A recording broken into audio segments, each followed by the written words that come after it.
Selle kõrval on ka tõsiseid muresid, mida oleks võib-olla hõlpsam lahendada, aga miskipärast ei lahendata. Märksõna Kohtla-Järve pooltühjad kortermajad. Linn püüab inimesi aidata. Paljud teised kohaliku omavalitsuse üksused võib-olla nii tublid ei olegi. Aga ministeeriumilt kuuleme üht lugu, et ikka ja jälle on vaja maksumaksja raha eest tellida uusi analüüse. Ometi on maksumaksja raha eest need analüüsid juba tellitud.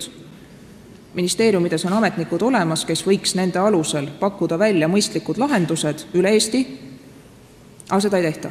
Madise palus suve algul ministeeriumilt ülevaadet meetmetest, kuidas MKM aitab ära hoida soojuse eest maksnud inimeste kütteta jäämist saabuval küttehooajal. Õiguskantsleri poole on mitmel küttehooajal pöördunud murelikud elanikud peamiselt Ida-Virumaa asulatest, kelle kodud on kütteta või kelle kodu ähvardab kütteta jäämine, sest osad naaberkortereid on hüljatud ning keegi ei tasu nende korterite eest arveid.